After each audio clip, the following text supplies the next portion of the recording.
Muy buenos días, saludos. En este miércoles les saludamos desde Lugo, desde este edificio Impulso Verde, el primer edificio público construido en madera, sin duda un lugar especial para conmemorar hoy desde aquí el Día Internacional de las Mujeres Rurales, un día en el que se visibiliza más que nunca ese importante papel que han tenido las mujeres en el desarrollo, no solo del sector agrícola, ganadero, sino en general en todo el mundo rural. Lo hacemos además en el marco de este ciclo que organiza la Voz de Galicia, el futuro del medio rural, retos y oportunidades, que organiza la Voz con el patrocinio de Abanca y la colaboración de la Fundación Juana de Vega y la Fundación Eduardo Pondal. Hoy es un día sin duda especial. Vamos a celebrarlo con todos ustedes, con los seguidores de La Voz de Galicia a través de todos nuestros canales y también con el público que hoy aquí nos acompaña. Así que muchas gracias a todas hoy, especialmente por estar aquí con nosotras, y gracias a las 4 protagonistas que enseguida van a contarnos su historia en primera persona.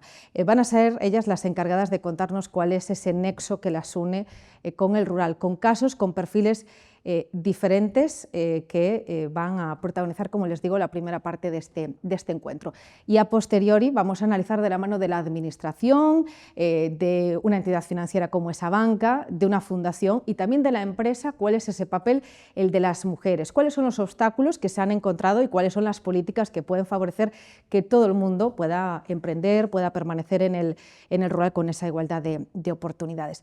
Así que sin más, agradeciéndoles como siempre que estén ahí, al otro lado, que sigan esta emisión que hoy, como les digo, les ofrecemos en directo a esta hora de la mañana. Pasan unos minutos tan solo de las 10:30, estamos en directo. Vamos a ir con nuestro primer testimonio, con nuestra primera historia. Ella es emprendedora. Les adelanto que pues, toda su vida ha sido una ejecutiva, ¿no? que ha pisado asfalto. En un momento determinado de su vida se replanteó qué quería hacer y dejó ese asfalto de la capital de Madrid para pisar otro terreno, el de una zona rural de la provincia lucense. Se fue hasta Paradela, allí están rehabilitando una casa de labranza, y allí además ha decidido arraigarse desde múltiples puntos de vista, porque apuesta por el turismo en esa zona, apuesta por dar servicios a través de algo fundamental como es un taxi, y ha apostado además por crear su propia marca de rehabilitación de objetos. No sé si habrá, Alicia Folgueira, alguna faceta más que enseguida vayamos a descubrir. Es sin duda una emprendedora que ha apostado, que nos va a hablar mucho y bien de las posibilidades que tiene en el rural y que ha apostado por una zona como es esta. Así que os pido aquí un aplauso para ella y gracias, Alicia. Bueno, muchísimas gracias por la invitación. Antes de nada, yo en realidad no vengo aquí a representar al rural, yo vengo a agradecer al rural, en realidad lo que está aportando en mi vida. ¿Cómo acaba una persona como yo, nacida, criada en Madrid, desarrollo profesional en Madrid, dirigiendo empresas con el móvil, el tacón, el tal? Bueno, pues lo primero es la semilla de estas múltiples capas que están construyendo y seguirán haciéndolo, espero, mi aventura en el rural, es la familia. Yo soy nacida y criada en Madrid, pero mis padres son de la provincia de Lugo. Mi padre es de Meira, mi madre es de la Ribera de Piquín, y esto ha generado un arraigo desde siempre. Siempre he estado muy vinculada con Lugo, incluso desde pequeña, y con mi abuela en Meira, que todavía vive. Tengo una abuela de 106 años, que lo sepáis. Y entonces siempre he estado muy vinculada.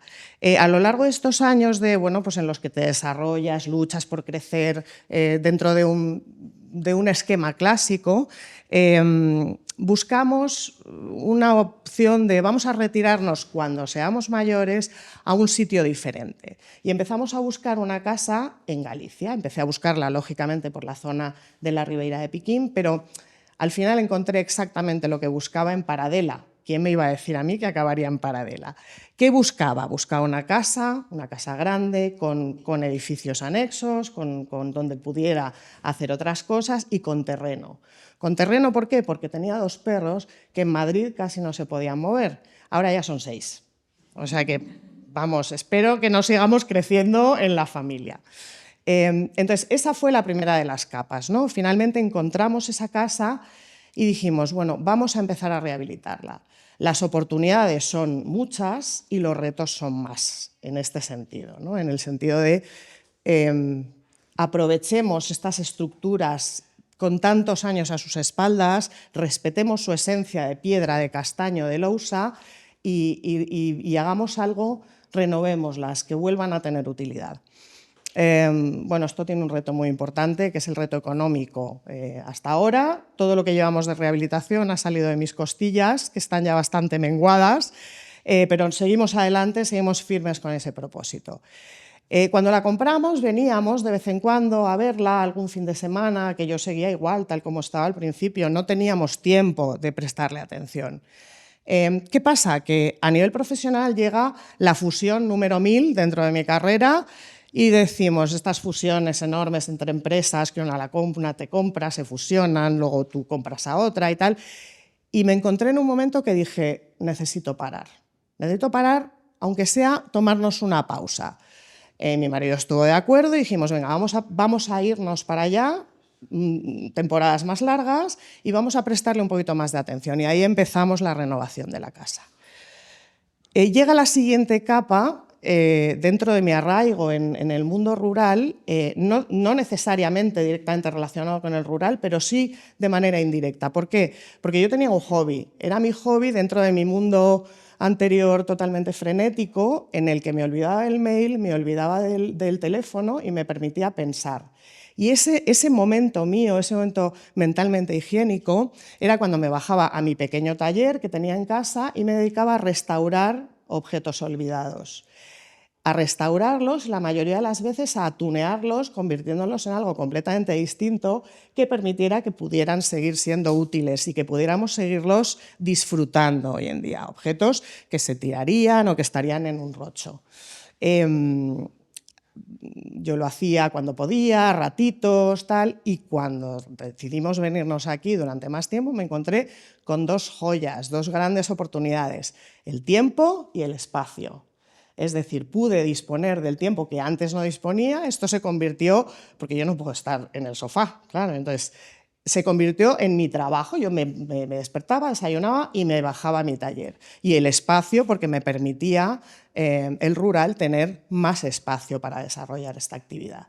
Y así nació mi marca única Retro Vintage, que se dedica precisamente a esto, a recuperar esos objetos olvidados, que por otro lado, y otra oportunidad que me ofreció el rural, es que antes me costaba muchísimo conseguir esos objetos y ahora me llegan a las manos.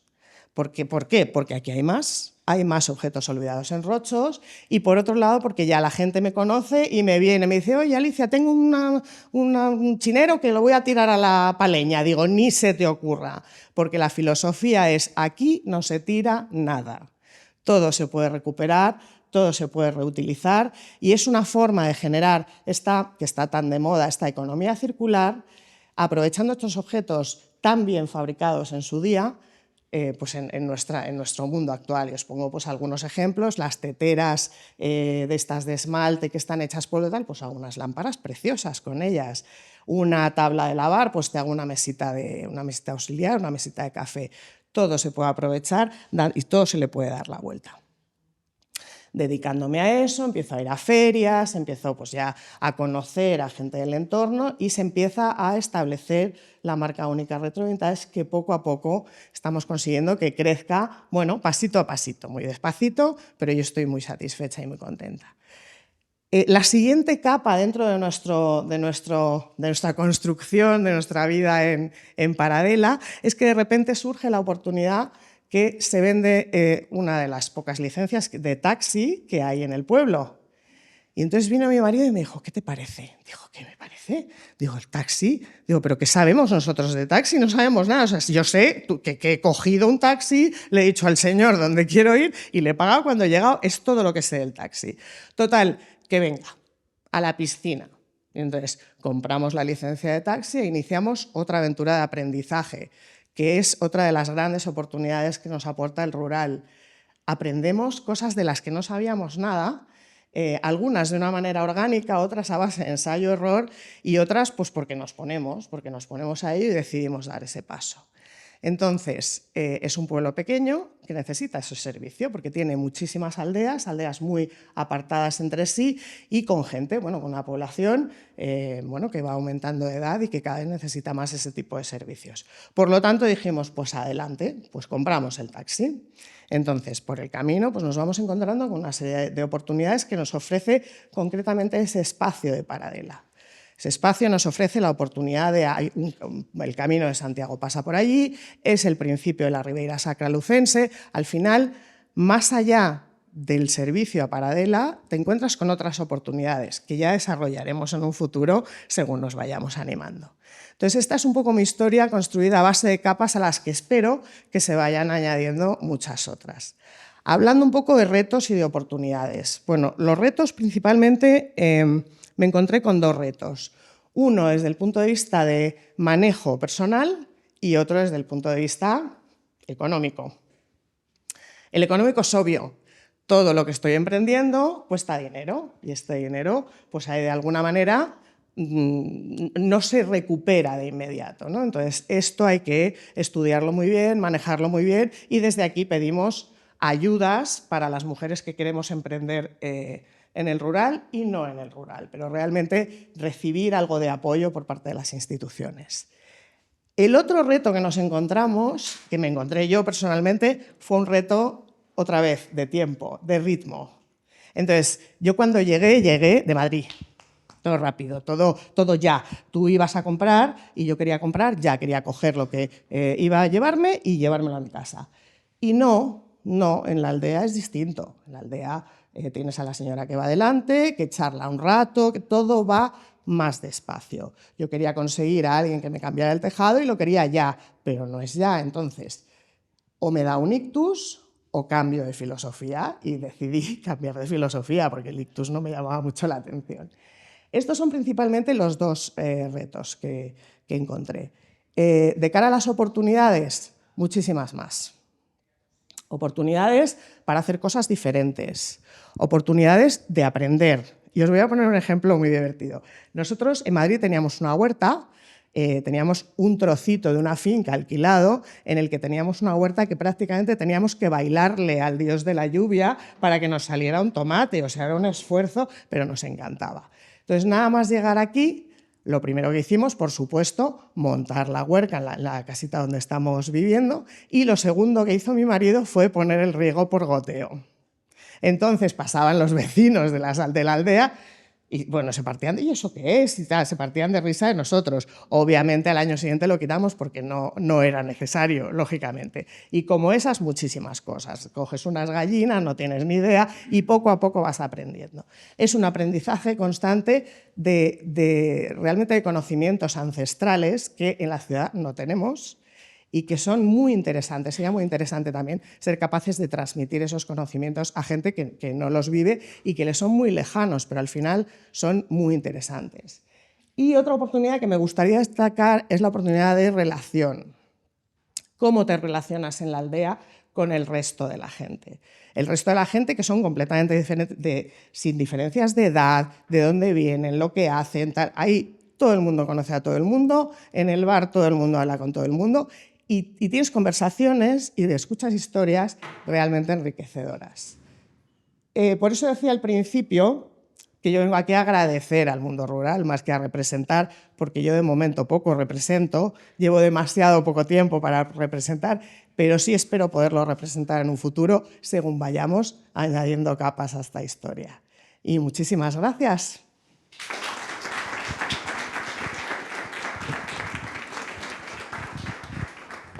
Gracias, Alicia. Bueno, eu creo que sí que representa, non? Estaremos aquí de acordo que sí que representa, ainda que leve pouco tempo, pero claro que representa o rural, tal e como nos contou, e seguro que máis facetas siguen saindo, porque sin dúbida hai espírito emprendedor. Gracias, Alicia, por contarnos esta historia.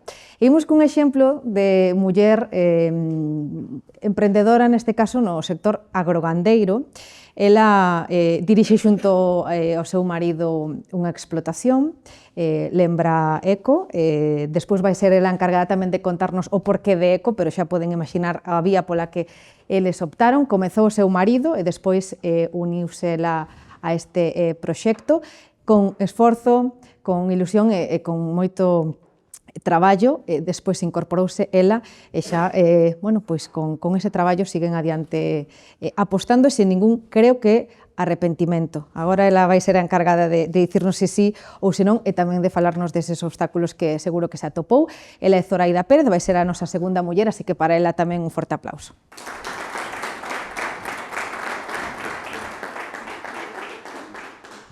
Bos días, eu son Zoraida, son de Palas de Rei, da parroquia de San Xorxe de Augas Santas. Eu vivín e crecín ali, son de aldea, e actualmente sigo vivindo, aínda que noutra aldea. Eu veño dunha familia no que son labradores e gandeiros. Sempre axudei con esas labores, sempre me gustaron os animais, aínda que nun primeiro momento eu non me decantei por esa opción como un método de vida.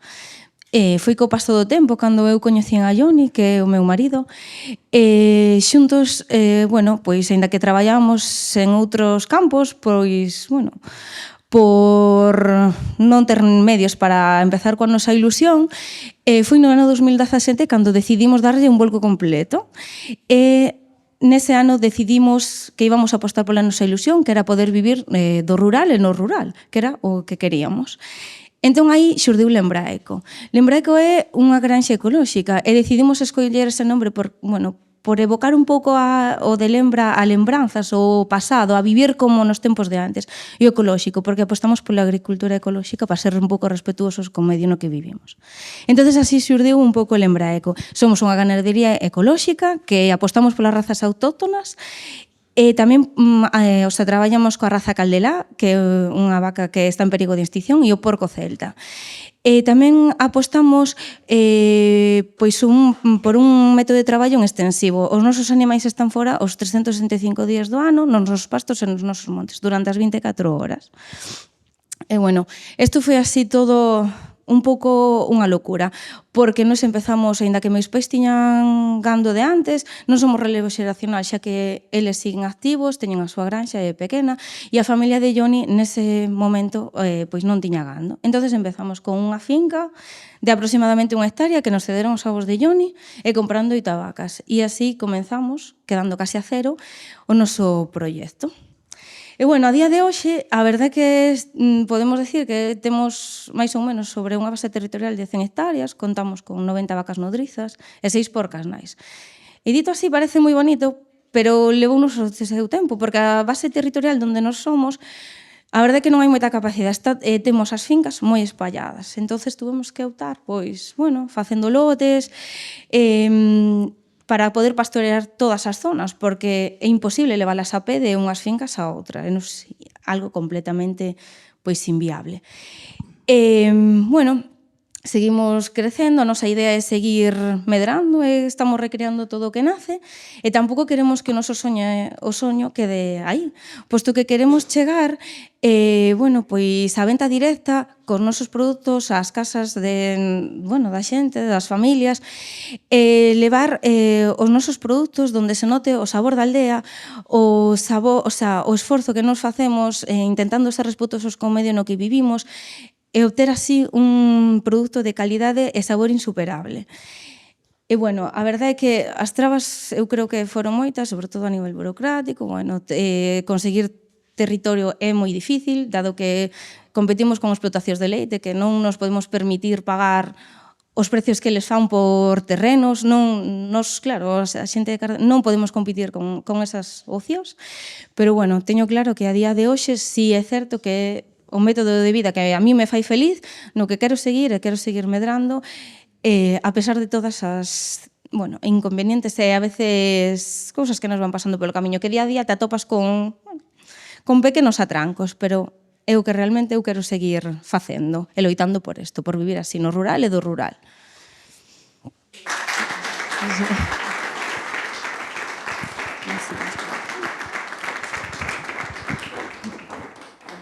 Escapouseme Zoraida, quería preguntarlle, ven por aquí, continuamos un poquinho contando esa historia, porque hoxe ves acompañada. Sí. Ti recomendarías a tua filla? Sí. A tua filla. Sí. Falamos de mulleres rurais, tal día como hoxe. Ti queres que tua filla continúe? Recomendaríaslles que continue no sector primario, rural? sí, Para ela velo ou non? eu si lle recomendaría e si me gustaría. O que pasa é que, bueno, ela ten outras ideas de momento, que nunca se sabe, pero bueno. Pero sí me gustaría que seguir os nosos pasos, porque no rural eu creo que se vive ben, ganamos en calidad de vida. Bueno, é outro ritmo de vida. O que ben decía antes a nosa compañera, é outro ritmo de vida. Podemos estar máis tranquilos, levase mellor, completamente distinto. Nos compatibilizamos pois a nosa granxa coas nosas fillas, que temos outra un pouco máis pequeniña. É outro ritmo de vida. Podemos ocupar tanto de unha cousa como de outra, sin deixar de ser profesionais no que somos. E profesionalizouse, como foi mudando o sector en canto a horarios, condicións, bueno, todo iso que noutros foros, non, deste formato que fixemos, pois sempre inciden en mellorar a imaxe, non, que tamén ten este tipo de traballos que ten o sector para animar os máis mozos. Sí, a verdade que en horarios, bueno, a veces é complexo, pero, bueno, unha boa organización, o que pasa é que sempre ocurren atrancos. Por exemplo, os animais son animais, a veces se enferman, xusto cando a ti estás rematando a tua xornada. Entonces, eso implica que te teñas que quedar, ou póñense de parto e a veces algún hai que vigilalo, ainda que non temos problemas con eso, pero sí que hai que estar aí.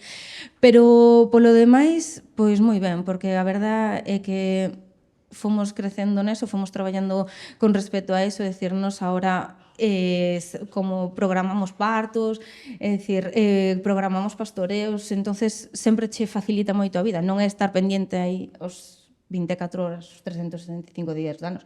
Podes te permitir de vez en cando coller unhas pequenas vacacións, bueno, deixando así todo un pouco organizado. Que son necesarias. Que son necesarias, sí. Entonces, bueno, neso mellorou bastante con respecto aos tempos de antes. E vos que sodes moi novos aínda, non? O vosso arredor, amigos, familia, xente da vosa idade, está apostando polo rural, ben sexa no sector primario ou noutro? Bueno, a verdade que nos algún amigo temos que sí, pero a maior parte realmente pensa que non, que no rural hai pouco futuro.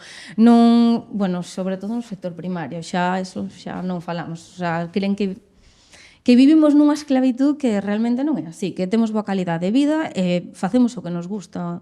Para nós é importante defender isto. Como vos vedes en 20 anos, xa coas dúas nenas criadas? Bueno, sorría e teu marido, non sei se falades moito de onde vos gustaría chegar coa vosa explotación? Gustaríanos seguir medrando para ter un nivel de vida, bueno, un pouco máis acomodado e poder, sobre todo, distribuir o noso produto. Que a xente vexa o que facemos sin tanto intermediario, porque ao final o noso esforzo quedase sempre nos intermediarios. De momento, todo o que nos producimos, o beneficio noso é escaso, sempre queda no medio. E queríamos poder saltar ese proceso, que todo fora, bueno, os principios e o final. Nos poñemos a materia prima no principio e no final, e que a xente vexa a calidade do que producimos, que é o que buscamos, a calidade, sobre todo. E o consumidor tamén concienciarse, non? Sobre... Sí, claro, porque non é o mismo. Ti botas o mellor 10 meses producindo, bueno, o que vai ser ao final a carne, e de outra xeito non, é todo máis industrial, non son as calidades, non é o mismo. Deberían estar un pouco máis concienciados, ver que hai detrás do que consumimos. Bueno, pois Zoraida, moitos éxitos a ambos os dous. O futuro das vosas nenas xa se verá, pero teñen un bo exemplo en vosotros, así que sorte tamén e grazas por contarnos a vosa historia. Ahora sí, un aplauso para ela. Moitas gracias.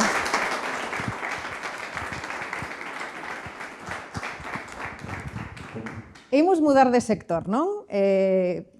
Completamente, do turismo, sector servizos de Alicia, tamén falabas desa marca que puxeches en marcha, a estética, tamén de alguma maneira é sector servizos, non? Porque trátase, comentábamoslo antes de comezar, de vernos mellor todas, todos, os da cidade, os do rural, e parece que neso que tamén se avanzou moito, porque ela, cando tiña 20 anos, puxo en marcha un centro de estética, xa foi emprendedora ben noviña, ela contábame, non tiña un duro, tiña as miñas mans e pouco máis. E posteriormente, pois seguiu emprendendo, neste caso, creando unha liña de cosmética propia, Siloaz. Ten unha historia moi interesante que nos vai contar ela tamén en primeira persoa, unha muller con forza que vai ser encargada a viva voz en primeira persoa, coa súa propia voz, de relatar todo desde ese momento cando tiña 20 anos, agora que pasaron creo que uns 30. Así que tempo pasado, moita historia, moitos retos, ademais, ven con forza, con gañas de pedir moito para o seu municipio e para as zonas rurais, para que todos ali teñan tamén as mesmas oportunidades. Un aplauso para ela, para Isolina Calvo.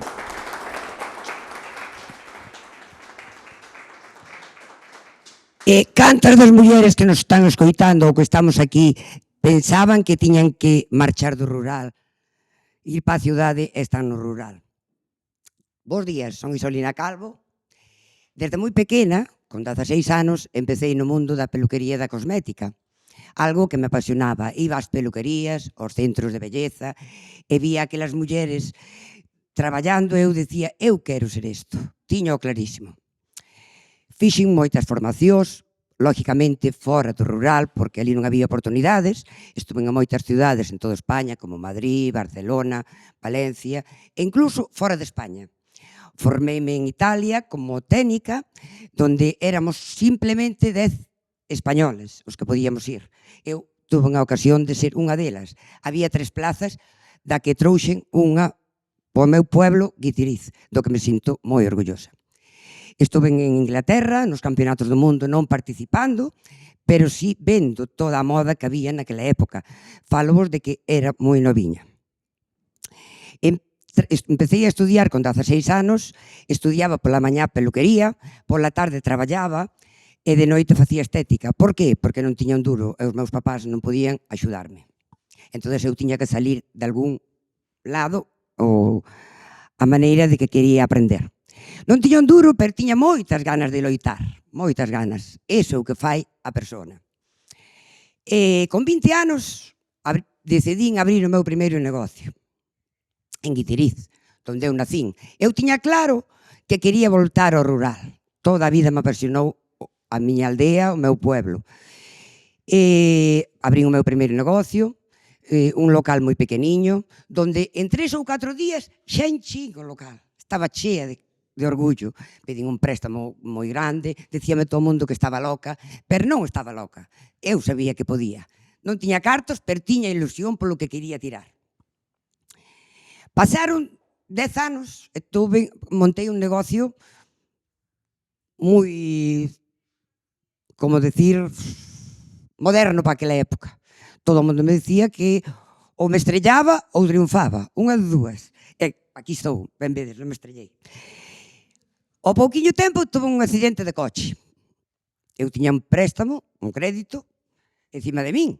Pero, bueno, eu sabía que podía salir. Os médicos dicíame que non, pero aquí estou, sin problema ningún. Unha amiga miña quería montar un negocio. Tiña medo. E dicíame, iso, ti axudarme. Sin problema, non podo traballar coas maus, pero sí coa cabeza. Montei o meu segundo negocio noutro pobo que se chama Betanzos. 10 anos despois.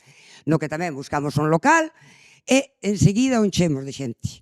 Por iso digo que no rural, da igual que esteñas no rural que na cidade, se queremos, podemos. O que hai que ter é ilusión. Pasado un tempo, fai 5 anos, veo a pandemia. Toda a vida me gustou investigar. Traballei para multinacionales, testando produtos, facendo formacións, pero había moita xente con problemas no cuero cabelludo, no pelo. Moi curioso, deusme un caso de unha persona que eu apreciaba moito, e empeceime a formar na piel, que a piel da cabeza máis do corpo é o mismo, só que unha está recoberta de pelo e outra non. Daí veo unha curiosidade a min. Na pandemia, como eu son un coinquieto, tiña moito tempo libre, e digo, agora é momento de darlle vida a Xiolaz. E daí saleu. Fixo moitas investigacións coas miñas clientas, mandei a laboratorios muestras para saber se era posible mezclar os principios activos que eu facía. Eu quería un produto para as mulleres que non temos tempo, que eu incluyo neso. Viñan ao meu centro, mandáballes facer un tratamento, un produto para levar para a casa ou máis de un, porque con un solo non solucionábamos nada, e dixen, eu teño que facer algo para que estas mulleres que non teñen tempo, resolverlles que poidan ter unha piel sana e saludable. Daí saleu e naceu Xiolaz. Que é Xiolaz? É unha marca de cosmética galega de formulación propia, de fabricación 100% española, pensada para as mulleres que non temos tempo. Como fixemos para facer esa formulación? Simplificar as rutinas.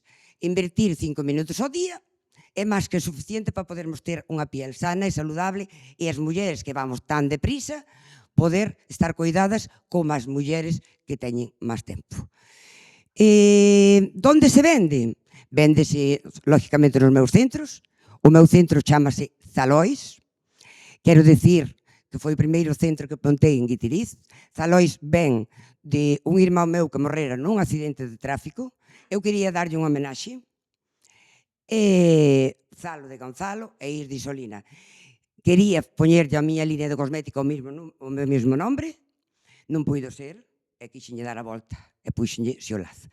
Véndese nos meus centros, en centros especializados, porque nosotros non fixemos Xiolaz para masificar o mercado, fixémolo para cuidar as mulleres e para que as mulleres que non teñen tempo poidan ter unhas rontiras moi sinxelas. Na nosa página web, lógicamente, decirvos, pensaba que non tiña futuro no rural, que tiña que marchar para a cidade. Aquí estou, no rural, en Guitiriz, pueblo onde eu nacín e no que me sinto moi orgullosa. Moitas gracias.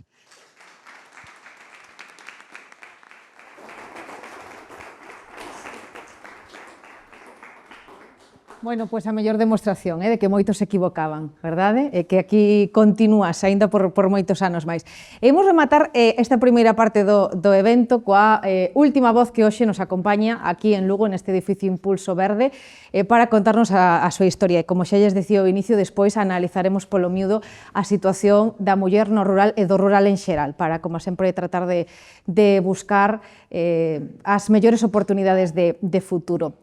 Ela tamén representa ao sector primario, o sector agrogandeiro, chamase Lucía Casal, é socia xunto ao seu pai da gandería Casal, e ten unha historia curiosa, non só porque é muller, porque é nova e porque apostou por este sector despois de formarse, porque pola parte paterna pois tiña esta vinculación familiar co sector, pero pola parte materna adicanse ao comercio, e moitos pensaban a priori que unha nena, unha rapaza, pois optaría por seguir pois esa parte materna, pero non foi así. Ela estudou aproveitamento forestal e despois, como non lle enchía, non? Como tal e como di ela, optou por formarse en gandería.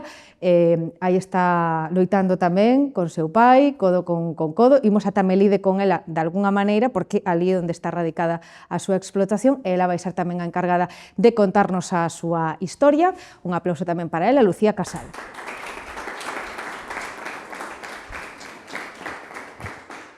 Bueno, en primeiro lugar, dar as gracias por poder estar hoxe aquí. Vou vos contar a miña historia. Bueno, teño 22 anos, non é moi grande, pero contundente do que levo. Como decía antes María, que veño de dous sectores. Pola familia paterna, meus avós tiñan vacas de leite. Daquelas eran 16 vacas de leite que daban perfectamente para vivir, cousa que hoxe en día os mundos cambiaron e non é así.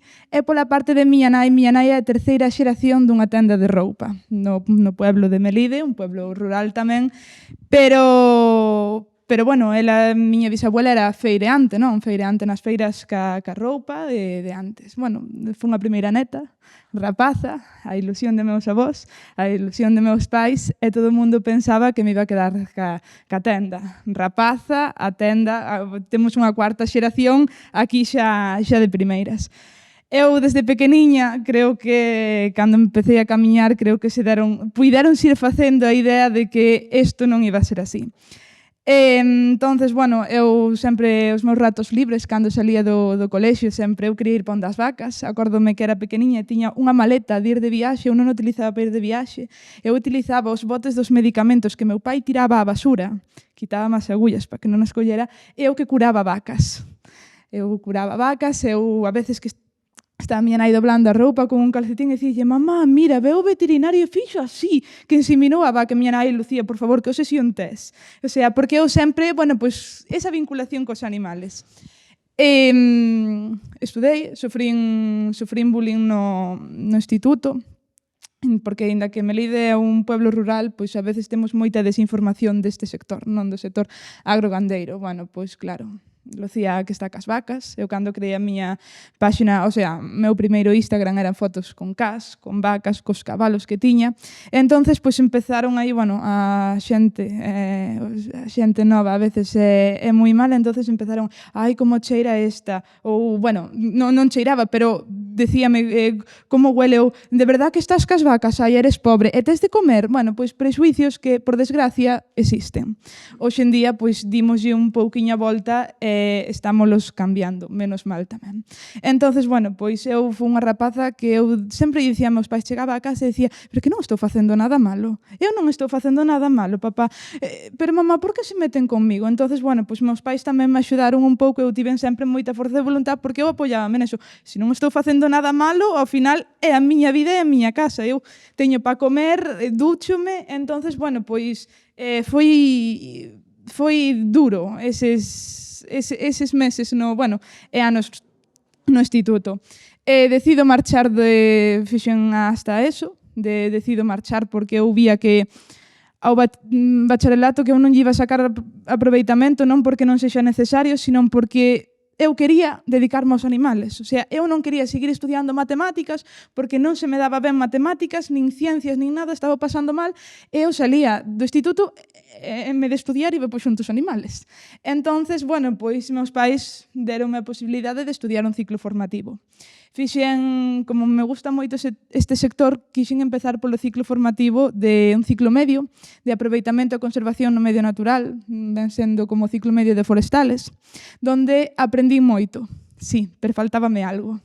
Perdín un ano porque empecé superior, e non o perdín, ao final non é tempo perdido, senón que é tempo que aprendes, non?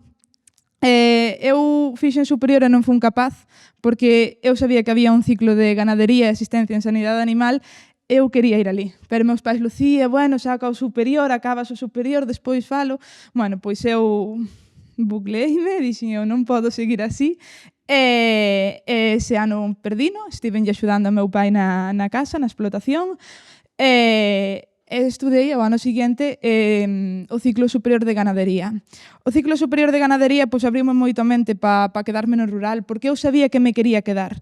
E sabía que había moito futuro no rural, pero non como exprimilo. O sea que, sí, ganadería, a que teño na casa, pero eu sabía que había máis aló. Entonces, bueno, tive a posibilidade de estar 2 meses nunha explotación en Irlanda de Erasmus, cousa que abriume moito a mente, porque a veces pensamos que aquí temos pouco e que o de fora sempre é mellor. E non sempre é así.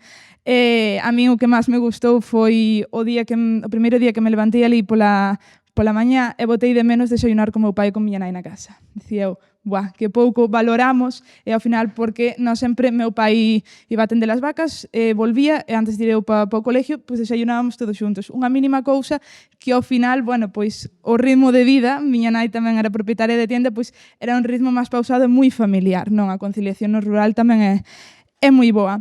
Entonces, bueno, voltei de Irlanda, estiven traballando noutra empresa do sector, o que me deu a posibilidade de ver moitas granxas, ver manexo de animales e todo, entón eu sabía que había algo que facer. Pero claro, teño un problema. Eu na casa contaba con aquel momento con 16 vacas de carne de raza rubia galega. Non teño extensión. Eu vivo a 1 kilómetro do pobo.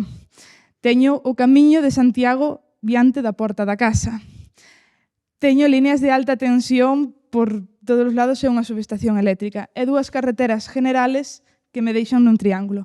E máis, podemos añadir que teño problemas de ríos e augas de Galicia. Entón, eu estaba ali que había que facer algo, e a min como non me para a cabeza, porque eu quería me quedar aí, eu sabía que eu aí podía vivir. Se meus pais e meus avós puideron, pois eu por que non o iba a facer. Entón, a base de traballar noutras empresas do sector, vin moito e dixen, vale, vou poñer as cartas encima da mesa. Acórdome que foi a Nochebuena, Navidad, e dixenlles aos meus pais, hai que facer algo que eu voume quedar aquí. Eu acabei os estudios. No futuro podo volver a estudiar a carreira de veterinaria, era o que quería facer ao principio, pero parei no medio e bueno, pois foi cando saliu a sociedade con meu pai. Incorporei má explotación hoxe en día, aumentamos o rebaño e cambiamos o manexo. Son vacas en extensivo, que estamos na denominación de origen de IXP Ternera Gallega Suprema. Os becerros están cas nais hasta os 7 meses e logo pois, os 2 últimos meses están encuadrados para esa calidad da carne, non para un bon remate, para un bon acabado da carne. Entonces, bueno, o que estou facendo agora un pouco é porque o rural non se pode tirar, o rural ten moito que exprimir, no rural temos unha calidad moi boa de vida, granxas cercanas, ahora mesmo estou con unha que quedou en abandono. Os señores xubilaron, non tiñan quen heredara eso, nin ese oficio, entonces, bueno, pois decidín darlle unha segunda vida. E dixen, papá, vámonos. Aí, queda cerca da casa, podemos aumentar aí outro rebaño. Entonces, bueno, pois aumentei desa maneira, claro, ainda así como moito podo ter 30 vacas. 30 son as que teño agora, que me collan 35, porque ao ampliar esa cuadra non me dá para vivir hoxe en día. Entonces, pois, fumo a un concello veciño, Toques, que é un concello con moi pouquiños habitantes, moi rural, que a min encántame, todos nos conocemos, todos se levan ben, é acolledor, e decidín pois, mercar unha finca onde vou crear un futuro estable, para despois, ainda así, poder complementar o da casa e seguir no que me gusta. Pero creo que estabilizarnos nun futuro que é algo moi bon. Entón, aí vou crear unha nave, estou en obras, que aí foi onde vin, de verdade, o problema que ten ser muller no rural, porque pasamos as nosas, cando vas pedir presupuestos, sempre miran para teu pai, a ti non te creen, ou son nova, entonces que fale teu pai comigo? Pero quen está facendo isto son eu. Temas burocráticos, pasei nas moi duras, chorei moito, hoxe podo respirar tranquila, pero foron momentos onde se sirve para aprender. É onde ves que sí que hai machismo, e cada día menos, pero bueno, ao final tens que poñer cara e hoxe en día pois, conseguín as cousas porque tamén teño unha cousa boa, meu pai sempre me deixa dar a cara. O sea, meu pai non é, se non te, eu falo, eu acórdome cando fun pedir o primeiro presupuesto, dixeronme, non, pero non está teu pai, e dixolle meu pai, está a rapaza falando. Entonces, pois teño esa sorte con meu pai nese caso enténdeme e axúdame moi ben. Entonces, nada, vou crear un destete para 500 becerros, voume tirar así ao mar, eu son de tirarme así ao mar, gústame a aventura, teño 22 anos, eu non lle teño medo, pois o que decía Isolina, ao final, cando tes ilusión, pois podes conseguir as cousas. Bueno, actualmente estou así tamén en redes sociales, pois teño aí unha pequeniña comunidade que empezou así sin querer, a raíz do bullying que sufrín, porque eu seguín subindo fotos, non facía malo, recibín 2 premios, o premio do Injuve máis de Mujer Agro, e aí foi un boom en redes, entón a xente pídeche. Entón eu que mostro, hai moita xente que se dedica ás redes sociales para facer colaboracións con marcas ou con outras cousas, eu creo que o máis importante hoxe en día é cambiar a visión do campo, é ver que no rural hai futuro, que no rural non se vive tan mal, e non só futuro de ganadería, futuro de turismo, de estética, ou temos un futuro moi grande. Traballar telemáticamente, hoxe en día temos moitos servicios, non? Entonces, bueno, pois así un pouquiño a miña historia, e nada, que eu a todo o mundo que queira emprender, como rapaza nova, que nadie confiou en min, porque nadie confía en ti, o único apoio que tiña era a papá e a mamá, pero cando sales á calle todo o mundo te chama tola, que si queres conseguir un sueño que tens que loitar por el. Ao final, se non o loitas ti, nadie vai facer por ti. E pedir información nunca está de máis e as cousas consíguense. Nada neste mundo é imposible. Gracias.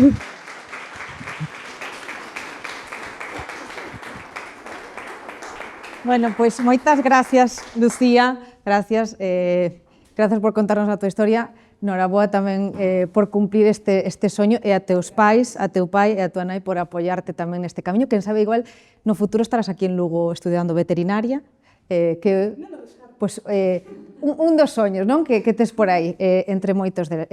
Sobre todo, noraboa por superar eses prexuizos e por estar aquí hoxe contándonos con tanta ilusión todo isto.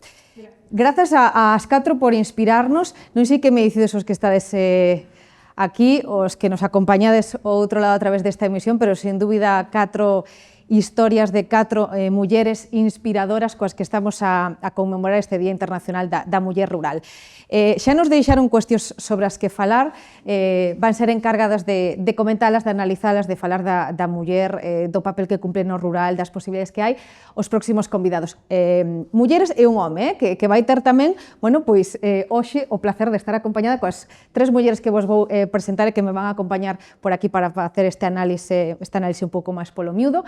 Carlota López é a presidenta de Aresa, tamén nos acompaña Ángeles Novo, que é a concelleira de Muller, de Igualdade e de Inclusión, e vou vos pedindo que xa vos poñades por aquí comigo, Zaira da Pena, directora territorial de Abanca en Lugo, e Marcos Pérez, que é o director da Fundación Galicia Sustentable. Vou vos pedir que me deixedes por aquí a min, a Carlota, aquí a concelleira e no medio, Zaira e Marcos. Un aplauso para eles.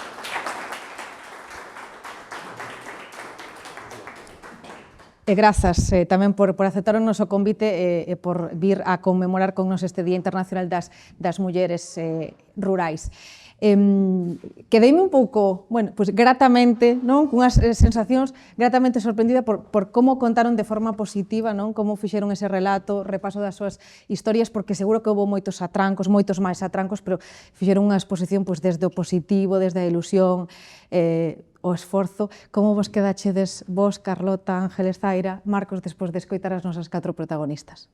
Totalmente, pois a verdad, bueno, antes de nada, moitas gracias por invitarme a participar e gracias a La Voz por estas iniciativas que fan que, bueno, que se visualice unha realidade como a destas mulleres que con tanta paixón pois consiguen manter o rural vivo e levar a cabo o seu soño e o que elas queren facer, ademais, que moitas veces é eso, a visión é que o rural é algo do que a xente quere escapar e non é así, para nada, non hai por que escapar porque hai oportunidades, hai moitas cousas positivas e o que temos é todos que ser conscientes da importancia que ten tamén para a sociedade mantelo vivo.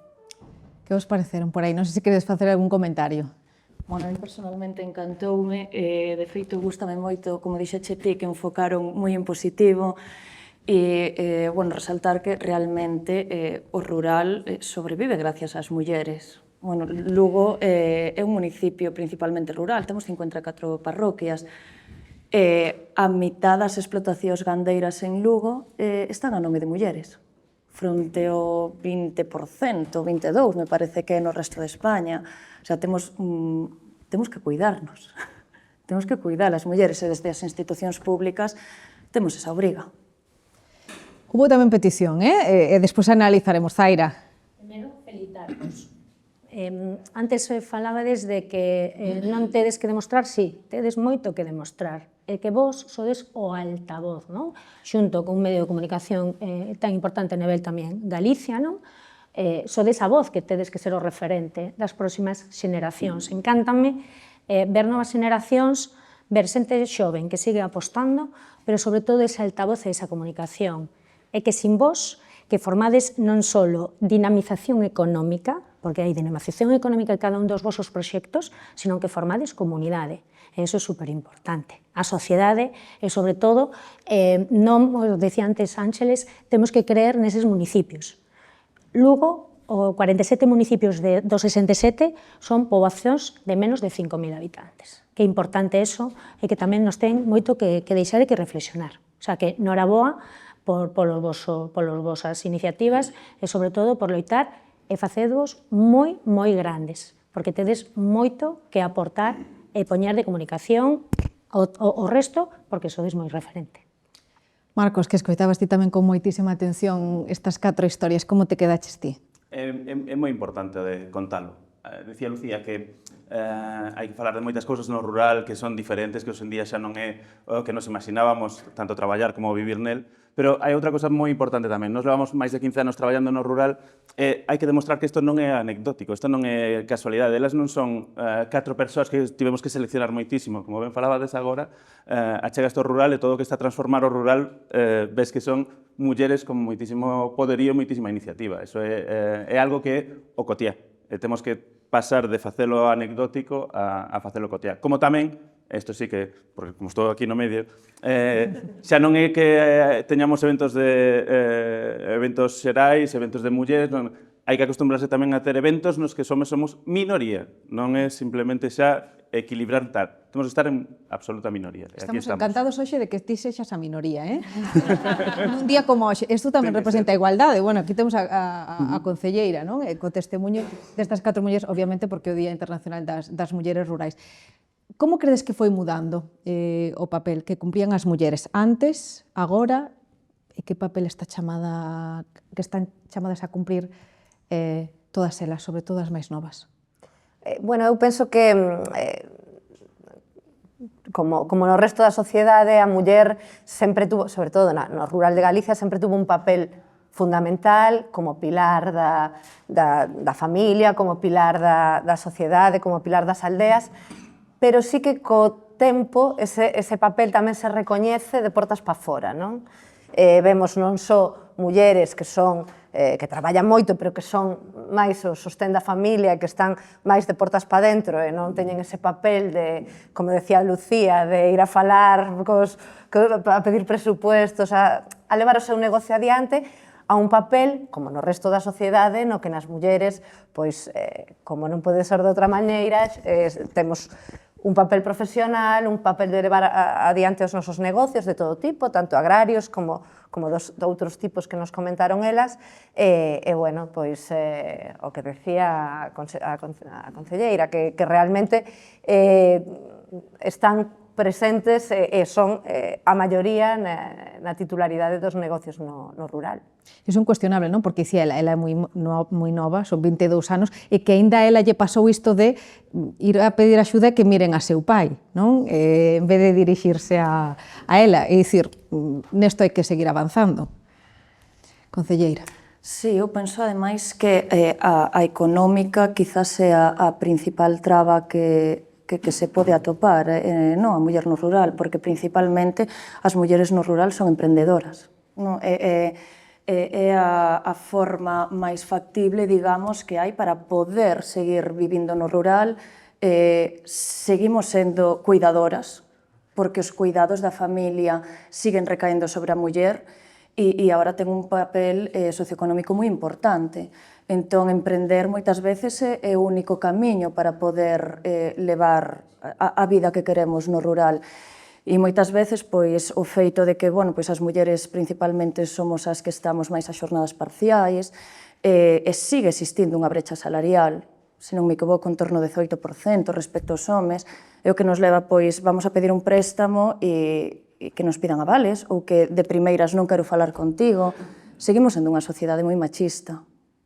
Como se avanzou niso, nese proceso que comentaba Zaira, a concelleira? Hai moita transformación xa, gracias a Dios. Bueno, vos sodes exemplo, ademais, unha presidenta dunha empresa, directora territorial da banca en Lugo, concelleira neste caso do ramo, seguro que no vos equipa, non, Marcos, pois tedes tamén hai unha representación ampla feminina. Precisamente iba a ir un pouquiño por aí, porque, bueno, está Carlota, non? Que é unha empresa grande na provincia de Lugo, en Lugo, e despois que cada unha delas, cando vai a relacionarse tamén con unha entidade financiera, con a administración, vai encontrando tamén pois que se encontra con mulleres, non? E con mulleres que xa van, vamos, tomando decisións, non?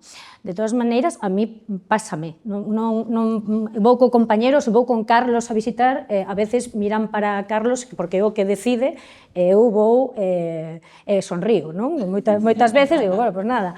Pero iso é o que pouco a pouco non podemos pedir pasar de 0 a 100. Non? Eu creo que a familia o vemos, é dicir, na miña casa tamén hubo moito apoio para seguir desarrollándome profesionalmente, pero tamén te vas encontrando con moitos homes que falan contigo como unha persoa profesional que respetan e que te apoyan en todas as decisións que tomas, non? Nos desde a entidade financeira sempre digo que hai que estar próximo ao emprendedor, home, muller, emprendedor, o que asenta e sementa e fai comunidade, é raíz. Despois, os temas burocráticas non hai distinción, a burocracia non tilda, nin a o, non. Ao final, no tema de papéis e de tal, non che van a decir por ser un home te pide unha cousa, por ser muller outra, non, aí pois gracias a Dios é unha legislación que temos que cumplir, non? Pero sí é certo que a parte de comunicación, non? Eso nos pasa moito cando mellor nos queremos relacionar e preferimos decimos non, un home non, prefiro con unha muller, tamén pode pasar ao revés, non? E que podas ter tamén esa opción é super válida, pero eu creo que vamos transformándonos, non? E sobre todo o que digo, isto non o vamos a arranxar, eu creo que nin a xeneración o mellor que ven detrás da nosa, pero que pouquiño a pouquiño vamos transformándonos. É a percepción tamén que temos tamén como entidade que estamos pegado pois ao negocio das empresas, das persoas que emprenden, non? Vos que perspectiva tedes desa evolución, de como foi mudando ante a necesidade o papel das mulleres? A importancia e o recoñecemento que se lle dá ao que fai no rural. Totalmente. Repetíndome un pouco na tema na que andamos últimamente, que é a da comunicación, o de contar, é que nos gañaron a batalla nese sentido. Bueno, nos gañaron, permitidme que me poña no barco noso, no que estamos aquí ás 5 hoxe.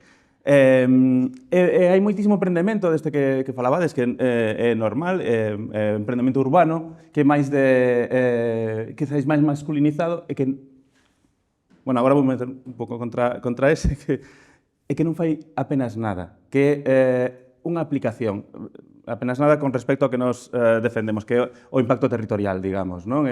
Fago unha aplicación, e de repente facemos un congreso onde falamos, mira onde vai a tecnoloxía, sempre alguén con un home modernito que ves os programas deses eventos e son todos xoves con roupas, xa non iba a decir traxados, pero traxados agora non se leva, non? Modernitos, digamos, non? Que saímos ali e contamos e gañan a comunicación, o relato. Cando todas estas iniciativas, as 4 que se falaron hoxe, e como dicía, non anecdóticas, teñen un impacto enorme no territorio xestionado, as máis de 100 hectáreas de Zoraida. Na parte económica, no movimento financeiro, porque financiar 90 vacas non é financiar unha pequena aplicación móvil que vai cambiar o mundo, non. Eso realmente nos está cambiando o mundo. Ou facer unha nave para un destete de 500 becerros non é simplemente comprar un servidor máis e ter un ordenadorciño nun despacho no centro da cidade. A transformación que se está a dar con este emprendemento do noso territorio, a custodia dese territorio, é outro dos valores principais que hai que poñer en valor e poñer por riba de todas estas cousas que nos están gañando a batalla da comunicación. Parece hoxe que se aquí ao lado temos un evento de startups, xa lle chamaríamos startups, sería moito máis atractivo que isto de hoxe. Non, isto ten que ser moi atractivo, e o estades a facer moi atractivo, pero non nos cortemos porque aí é como nos traballamos no tema da sustentabilidade, sempre pasaba na época que hai cuestións que son moi difíciles, por eso temos que repetilas constantemente. Na época da Semana da Mobilidade Europea, por exemplo, sempre vías algún anuncio de collo na televisión, collo transporte público, tal, moi ben, grandes esforzos, despois de cada anuncio, 5 anuncios de coches. Entón, estante gañando a batalla, por moito que ti o intentes. Entón, eso é o que nos pasa. Non vos cansedes de repetilo, non cansades a ninguén, hai que seguilo contando, eu seguirei, nos seguiremos, hai que repetilo todo o que sexa necesario, non somos uns pesados por iso. Bueno, vos estades aí, ademais, para que este futuro do rural sexa máis sustentable, non? Para que Galicia sexa máis sustentable, tentando chegar aí onde outros axentes non podían, non? Un pouco a vosa loita nestes últimos anos. Como dicía, representados os diferentes axentes, elementos da cadea con todos eles. Desde unha empresa como a vosa, claro, a aposta é clara, porque, como sabedes, ademais, Aresa dá nome a un premio vencellado con todo isto, creo que son 25 anos, 24, 25 anos, é dicir, son moitos anos, a aposta ben de longo, non é recente, empresa vencellada obviamente ao rural, a innovación, pero a agricultura, aos fertilizantes. Cal é a folla de ruta que tedes marcada nese apoio permanente no rural, dos emprendedores a través dos premios, esa visión, ti ostentando a presidencia, non ademais desde este ano, supoño que no radar terás claro que a dirección que queredes seguir levando, non? Sí, a iniciativa do Premio Aresa foi unha iniciativa que puxo en marcha o presidente da Aresa, Álvaro, fai 25 anos, nun momento, bueno, xunto coa Universidade de Santiago de Compostela, xunto co campus de Lugo, nun momento no que el o que máis importancia lle daba era que se falara do rural, porque agora, gracias a iniciativas como a vosa e de outros medios de comunicación, estáse a poñerse ao rural un pouco onde debería de estar, pero fai non tanto tempo non se falaba do rural. E o motivo un dos principais motivos, bueno, era recoñecer aqueles que contribuíran á creación de empleo e de riqueza no rural e tamén que se falara do rural. Entón, iso é o que tentamos de facer co premio, que darlle difusión realmente aos protagonistas, que son tanto as candidaturas que se presentan todos os anos, como os premiados, que son moi variados, moi meritorios, que son os que realmente crean esa vida no rural. Para nós, para a nosa empresa, son a base, o que decían antes, son a base da economía, é dicir, desde as explotacións hasta os negocios que se crean no rural, son a base, máis nunha provincia como a nosa, en Galicia en xeral, da riqueza que despois desenrolamos todos os demais, non? Se non hai ese xerme, se non hai ese inicio, todos os demais non pintamos nada. Bueno, decir tamén que dos últimos 3 anos do Premio Aresa, 2 os gañaron empresas lideradas por mulleres, Casa Grande de Xanceda, fai 3 anos, liderado por unha muller que volveu ao campo, por Cristina, e o ano pasado Traloagro, con Isabel, que son outros casos de éxito tremendo de mulleres que decidiron voltar ao rural, que esa tamén é unha opción, non só nacer e seguir no rural. Moitas veces decimos, ten que ser relevo da xente que xa vive aquí. Non, tamén pode vir xente que marchou ou que pode volver ou que é de fora, é dicir, non sempre os médicos son fillos de médicos, non? Tamén pode, falando desto, dicindo que hai esa posibilidade de sacarlle un rendemento económico e de vivir moi ben no rural, pois tamén se pode tratar de potenciar que xente que ven de outros ámbitos pois poda facer vida no rural. Claro, isto consíguese facendo atractivo o rural. Agora credes que está nese momento ou melloraríades que aspectos para que aínda o sexa máis, para que máis xente, tal como di Carlota, non só se quede os que xa teñen ese nexo, senón que diga unha Alicia, non? Que estaba en Madrid, que diga, vou mir a Paradela, para que se dean máis casos dese tipo. Eu penso que hai moito que mellorar, hai que dignificalo. Creo que esa é a palabra, porque ao final, sí que é verdad que en núcleos urbanos as mulleres teñen moitas facilidades que no rural a día de hoxe non existen. O sea, estamos falando de problemas de conciliación, estamos falando de problemas de transporte, de colexios, de centros médicos. Personalmente, na miña área, pois eu levo igualdade muller. En Galicia hai 84 centros de información á muller. Solo 11 se atopan na provincia de Lugo. Lugo, o que é un municipio, xa é principalmente rural, pero a provincia tamén. Temos 2 partidos xudiciais sin ningún fin. Existen o principal problema que nos atopamos, por exemplo, na Concellería, no noso día a día, co final, co que máis traballamos, con tema de violencia de xénero, é ter que, desde Lugo, atender a mulleres de Becerreá, de Fonsagrada, porque non existe un CIN ali. E cal é o problema despois adicional que se atopan? Pois que se esa muller non ten un vehículo propio, non ten medios para chegar a Lugo, porque o mellor non lle coinciden os horarios de autobús, e o CIN, pois, o ser un medio público, estar atendido por funcionarios, cerra as 3. Que facemos con esas mulleres? Como lles axudamos? O sea, penso que queda moito que facer e hai que dignificar a vida no rural. Vos, Zaira, Marcos, credes que é atractivo agora mesmo? Insistimos moito no tema pandemia porque si foi un cambio, non? Teletraballo, hai moitas empresas multinacionais, moita xente que optou por núcleos máis pequenos e que poden desenrolar o seu traballo ali ou puderon facelo. Non sei se iso para vos marcou un punto de inflexión, non? Como o vedes agora? Credes que hai os suficientes atractivos para dicir voume mudar, vou optar, vou emprender en X territorio máis pequeno, con menos servizos, ou tal como di a concelleira que hai moito, moito aínda que mellorar? Mellorar sempre hai, non? Sempre podemos mellorar, pero que en outros foros xa da voz o tocamos. Ao final un tema de colaboración tamén público-privado, é dicir, ao final, se o rural non ten servizos, pois acabamos indo para as grandes urbes. Pero ahora tamén temos que reflexionar que pasa tamén nas urbes co tema da vivienda. Non? É dicir, eu creo que podemos empezar a pensar tamén que o rural pode ter moitas oportunidades. Estar apegado ao rural, ao final o que vai acabar pasando é que os servicios cada vez vamos a ter máis. Nos, dende a banca, sempre o digo, sempre apostamos por estar en municipios, en la provincia de Lugo, en Galicia, donde outros decidiron non estar. Entonces, ao final, quen temos que luchar, non? Por seguir mantendo e fixando poboación entre todos. Pues entre mulleres que se asentan, entre a administración, conectividade. Falábamos antes das startups, eu sempre digo que moitas veces sempre referimos o rural co primario, non? É dicir, temos exemplos de tecnolóxicas que se asentan no rural por moito de que estáis dicendo vos agora, e temos un claro exemplo, pois unha persoa que estuvo en Madrid e volveu porque quería outras cousas, non? Pois iso é o futuro, non? O futuro non, o presente. Que sempre falamos moitas veces do futuro do rural ou polo futuro, non, xa estamos falando de presente, non? De cosas que temos que facer dende agora. É unha responsabilidade, eu creo que común entre todos. Marcos. Atractivo é moito.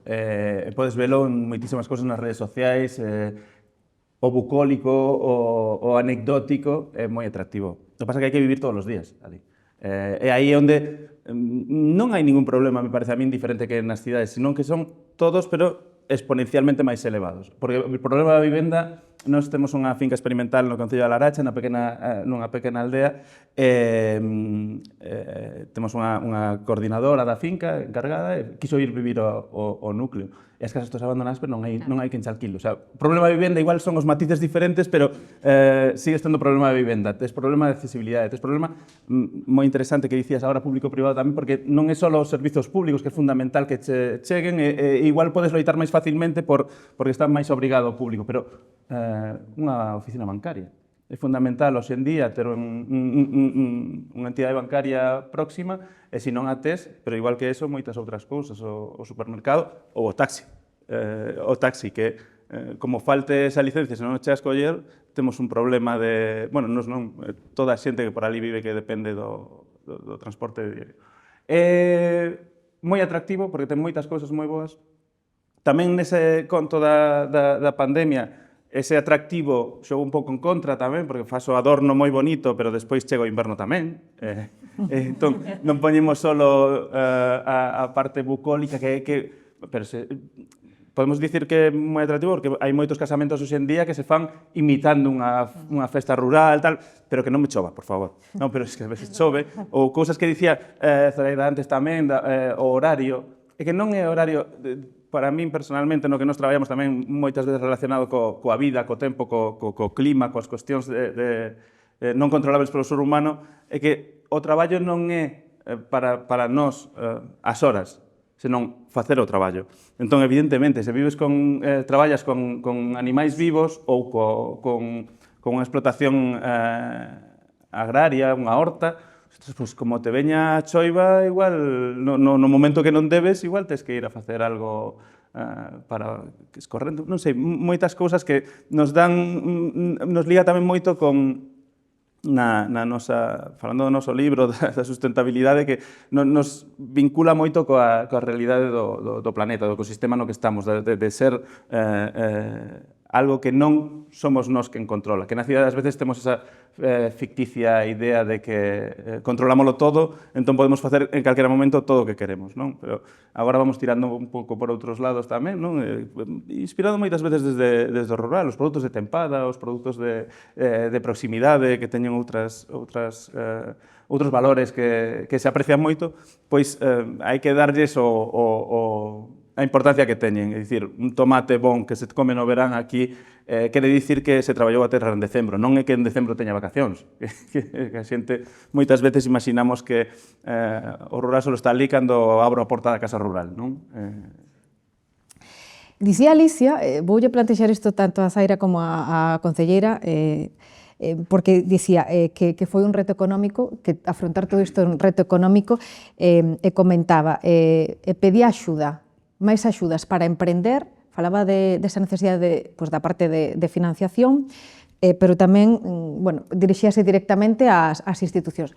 Non se vai escoitar, Alicia, miramos a ver se que te respondan e despois, se queres, facemos esa intervención que temos por aquí a Alicia. Que lle diríades como partes implicadas nesta petición, non? De parte económica que se precisa, claro, a hora de emprender, bueno, as administracións tamén, pois unha parte fundamental. Temos un papel moi importante. Nos, por exemplo, bueno, pois no Concello de Lugo, dende a área de dinamización económica, acaba de lanzarse a primeira lanzadeira de turismo sostible para o municipio de Lugo, co que se pretende pois axudar aos emprendedores tanto do ámbito do turismo como do gastronómico, coa intención de que se podan aproveitar os recursos locales e, bueno, pois dende esa área préstaselles axuda.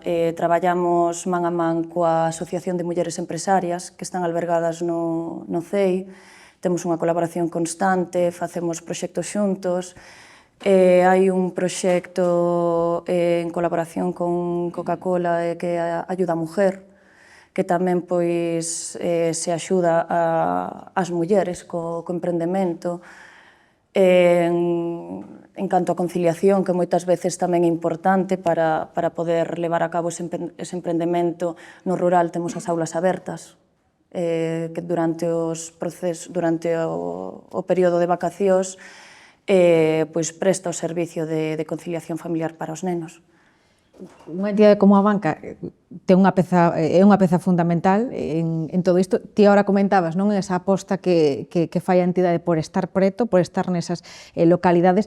Queremos un taxi no rural, pero queremos tamén ter a entidade bancaria, ter esa comunicación directa, e os emprendedores queren tamén financiación. Que lle dirías, Alicia, e o resto de emprendedores? Primeiro temos a Fran en Paradela, que temos a entidade, está Fran como responsable de sempre esa parte primeira de acompañamento. Decía antes, o noso papel non só ten a parte de dinamización económica, sino que ten a parte social e de comunicación, non? E temos tempo, porque temos tempo de empatizar moito cos vosos casos particulares, porque cada un de vos ten un caso concreto. A banca sempre apostou por líneas moi dirixidas á idiosincrasia de Galicia. Temos a banca agro, está Carlos, o meu compañeiro, que leva toda a provincia, temos a parte forestal, temos a banca mar, porque moitas veces falamos do rural en Lugo e falamos de agro, pero tamén temos mar, temos forestal, e agora incluímos unha nova liña que é turismo. En cada unha delas teñen, digamos, as súas necesidades concretas, porque o estás vendo, ti tes unha necesidade ou tedes unhas necesidades concretas pois por unha liña que estades facendo, pero a que queredes crear ten outra completamente diferente. Entón, eu sempre os animo a que vos sentedes con un dos nosos especialistas. E dentro desas necesidades que tedes vamos a adecuar, non? Porque despois sempre hai opcións, moitas veces veñen acompañadas co acompañamento de temas públicos, de subvencións e de outras liñas que poden ter encaixe. Eu sempre digo que hai que personalizar moito, e cada vez vamos máis pola personalización, non? E o estamos vendo. Entón, eu sempre vos animo a ir a unha entidade da banca, o compañero ou compañeira vai estar sempre disposto, e se non me levantades o teléfono me chamades, o sea, eso non tedes problema ningún. Non sei se está contestado un pouco, Alicia, sí, o que... Sí, tres cositas muy rápidas. Exploraré esas posibilidades con Fran, sin duda.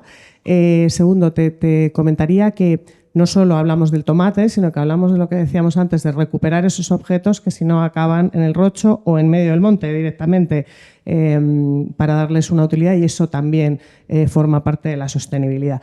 Hablabas de las dificultades de la vivienda. Efectivamente, en el rural nadie te alquila una casa.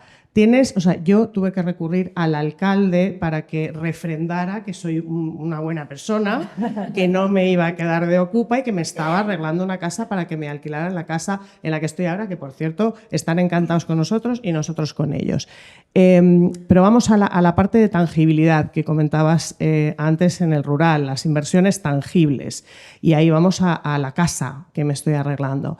El recuperar ese patrimonio tan precioso que hay en esta tierra, que son esas casas de piedra, es imposible de abordar por un coste muchísimo más alto que el de construirte el chalet de ladrillo al lado, que es por lo que ha optado mucha gente y yo me negaba.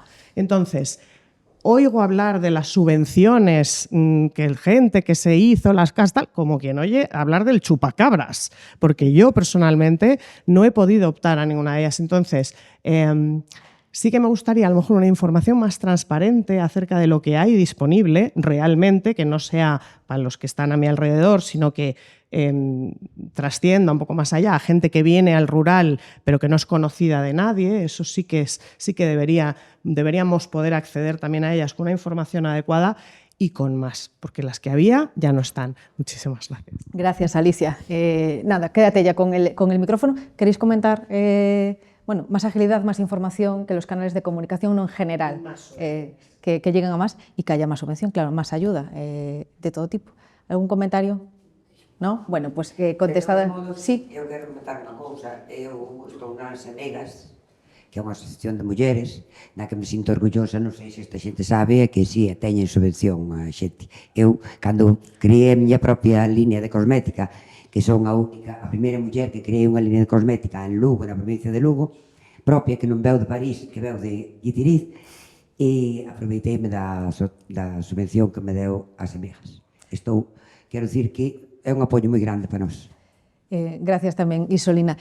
Credes que aínda hai desigualdade real de oportunidades? En que medida? En canto a homes, mulleres, por exemplo, a hora de emprender. Bueno, a ver, comentábamos antes, isto é unha evolución, afortunadamente as dificultades coas que nos encontraremos nós non son as mesmas que tiñan as nosas nais e as nosas aboas, pero sigue habendo desigualdades en todos os ámbitos. Eu entendo que non especialmente no rural, máis que noutros sitios, non o sei, teríamos que falar de cada caso en concreto, pero bueno, eso é algo que, o que comentaba antes Lucía, eu empecé na empresa con 26 anos, eu agora pasado o tempo doume conta de que era máis o tema de ser tan joven máis que o tema de ser muller.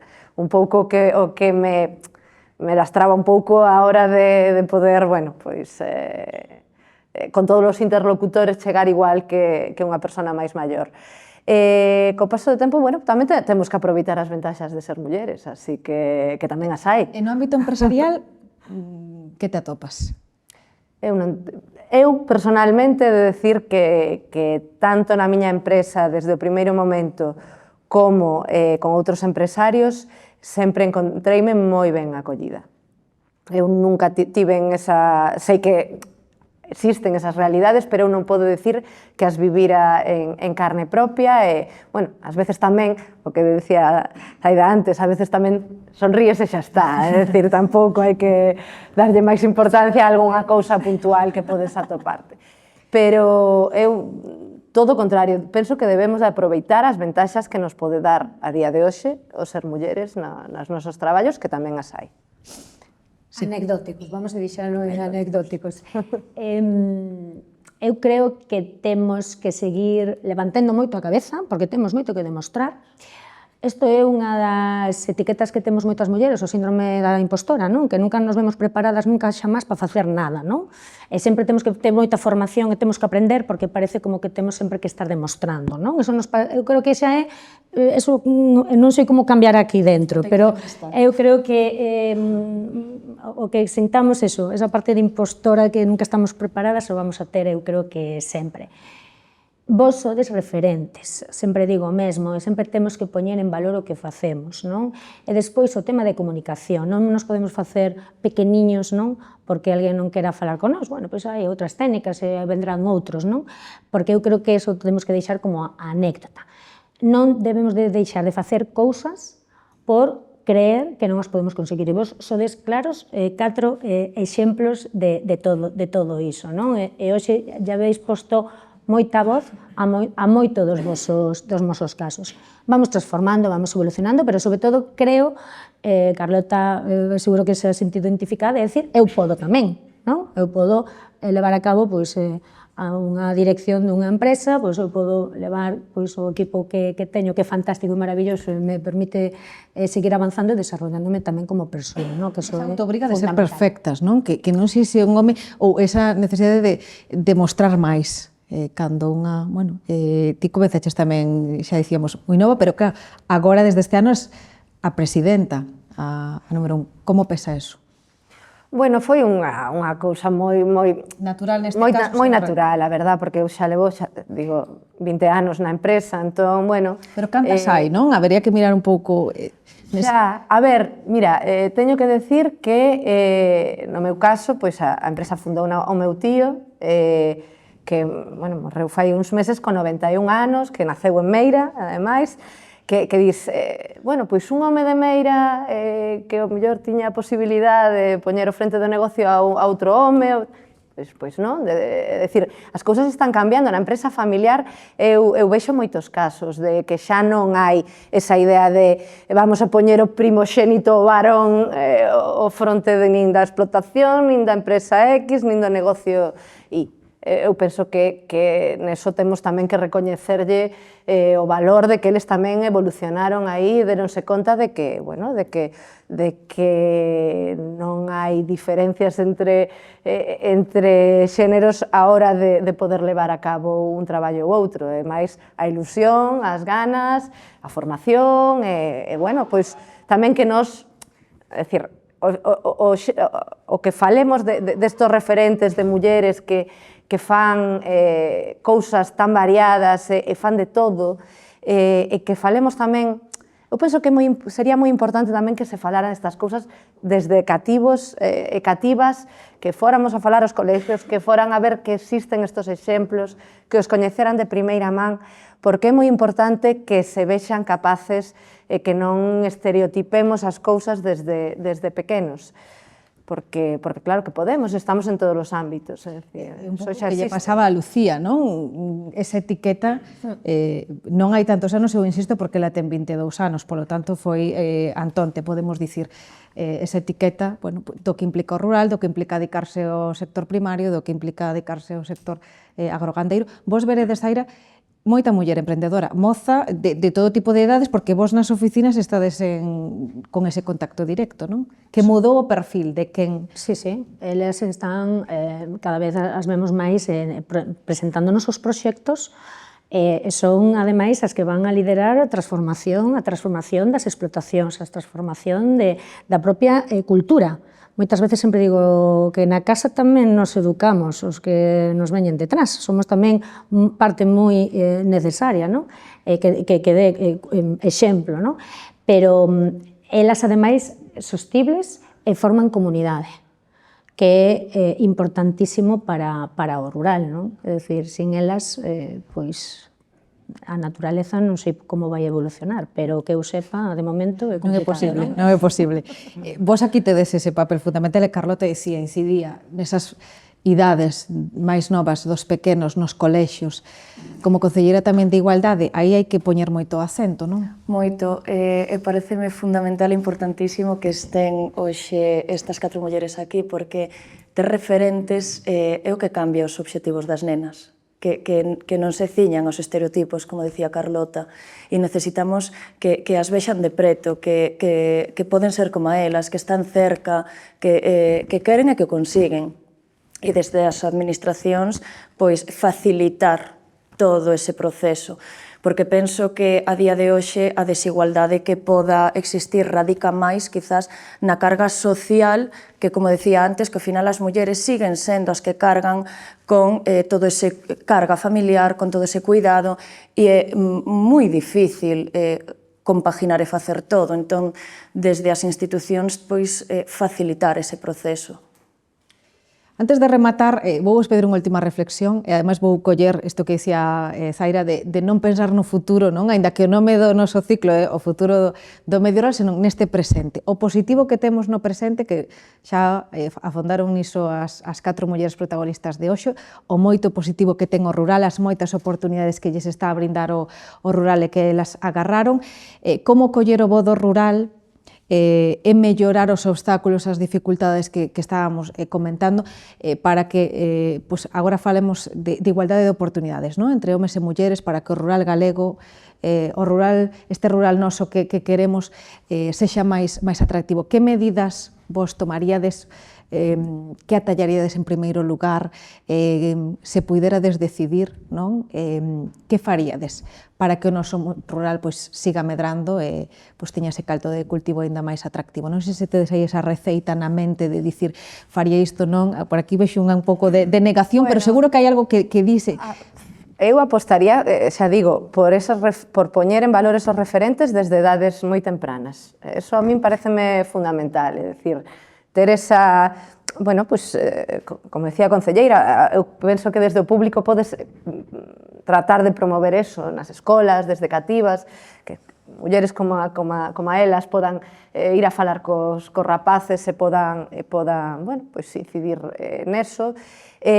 Toda a parte formativa é fundamental, eu penso que para o futuro, que o que falamos do futuro, para as seguintes xeracións, hai que tratar de que chegue tanto o bo como o malo, pero que chegue tamén o bo, porque moitas veces non son realidades que son difíciles de coñecer, se non a tes na porta da casa, e tamén é importante que se coñezan non só no pobo, senón tamén na cidade, noutras cidades, que se sepa todo o valor e a riqueza que temos aquí e toda a posibilidade de poñela en valor e de vivir delo. Marcos, cal sería a túa proposta? Para que ademais sexa sustentable, non? Que polo que pelexades vos tamén desde a Fundación. Eu teño, agora que falaban aquí algunhas cousiñas, dúas ideas. Unha que ten que ver máis co día de hoxe, os homes que non teñen síndrome de impostor, senón que son impostores directamente, somos, e falamos de máis, o que hai que facer é escoitar un pouco máis. Normalmente, pois pasa eso, xa mesmo nos eventos, moitos homes a falar e non se anda a escoitar, hai que escoitarnos entre todos e todas. En ese sentido tamén, ampliando ao rural un pouco máis grande, hai que escoitarse tamén entre a cidade e o rural. Porque a nosa proposta máis insistente nos últimos anos é romper moita burocracia. Porque non podes ter as mesmas normas nunha cidade que no rural. É máis complexo, sí, pero traballemos, se evoluciona todo, temos tecnoloxía, pois teremos tamén uns sistemas de goberno que poden ser modernos, poden ser flexibles, e que no rural ampliar ou modificar a casa ou adaptar non teña os mesmos requerimentos que para facer un edificio de 20 plantas no centro de Lugo dentro da muralla histórica. E que ás veces é un lío, como teñas unha pedra que era máis bonita, xa non a toques, claro. Esa burocracia adaptada, non digo que non hai que prescindir dela, pero esa burocracia adaptada, sí, a cada unha das realidades é fundamental. Iso é un escoitarse tamén, sempre que hai dous bandos, muller, rural, urbano, o malo é cando un está por riba do outro. Si que todas esas normas se fan no urbano e se aplican no rural, moitas veces en coñecemento. Por eso digo que o de escoitarse é fundamental, e crear estes espazos onde se poida escoitar a xente, falar, e que vexamos que moita xente ten os mesmos problemas, igual pode servir para que algúns tomen decisións e muden as cousas. Con respecto á burocracia, que poñían tamén el a súa acento, simplificala, facilitar todo isto, para que sea máis doado. Nese presente, Zaira, do que falábamos. Eu sempre deixo a asociación. O comentaba antes Isolina, é moi importante crear comunidade. Pensar o que lle vai facer ben a un, vai nos facer ben a todos, non? Que moitas veces temos ese componente galego de a ver se o de al lado non vai tal, que así vai me mellor a min. Entonces, eso ten que ir un pouquiño evolucionando, non? E vai evolucionando porque, ao final, se a ti te vai ben, a mí me vai ir ben, non? O falaba noutro foro da Voz, que sempre digo que por que sempre nos fixamos en comunidades, pois el hub de Barcelona, el hub de Málaga ou Silicon Valley, non? E por que non falamos da comunidade de provincia de Lugo como motor transformador, que antes o comentáchedes, somos unhos grandes productores e acaban vendendo pois, nas capitales ou nas grandes cidades o noso produto con moito máis valor añadido, non? Eu creo que iso, a facer unha comunidade, pero realmente creámonos que aquí hai moito que aportar cara ao exterior. É dicir, non lanzarnos para que transforme, non, sino que nós temos o valor para facelo na comunidade. Creo que por aí. E a última, a ver, se che queda algo sobre... Eu teño clarísimo que o que melloraría, eu iríame ao básico, como dixen antes, se hai servicios básicos, se existen escolas, se existe o centro de saúde, se existe o autobús que chega á aldea, se teño unha farmacia, pois vai a ser moito máis fácil que a xente se vaya a vivir ao rural, facilitarlles a vida, ter servicios básicos. Tan sinxelo e tan importante. Eso é, bueno, desde a perspectiva que me toca como representante de institución. Facilitarlles a vida. Centraríame nese aspecto. Bueno, pois con puntualidade, rematamos 12 do mediodía, ímonos despedir de contado nesta emisión que lles estamos ofrecendo a todos a través das cales de La Voz de Galicia. Hoxe vimos aquí a Lugo a conmemorar este Día Internacional da Muller Rural desde Lugo, desde este edificio Impulso Verde. Grazas de novo ás 4 mulleres que nos acompañaron na primeira parte deste encontro contándonos as súas historias e grazas tamén aos 4 por acompañarnos, polas vosas reflexións e por falarnos desde as vosas perspectivas do que faríades do que podemos facer entre todos pois, para que sexa o noso rural pois, un terreo, unha zona, un ámbito con moitísimas máis oportunidades aínda. Marcos Pérez, director da Fundación Galicia Sustentable, grazas. Grazas Zaira da Pena, directora territorial da Banca en Lugo, grazas. Grazas á Concelleira de Muller e Igualdade, a Ángeles Novo, graciñas. E grazas tamén a Carlota López, a presidenta do Grupo Aresa, por tamén acompañarnos. Un aplauso de contado para eles e así rematamos agradecéndolles a todos e despedindo esta conexión desde aquí, desde Lugo. Grazas sobre todo a todas vos por vir pasar con nós, con La Voz de Galicia, este Día Internacional das Mulleres Rurais. Grazas a todos por acompañarnos.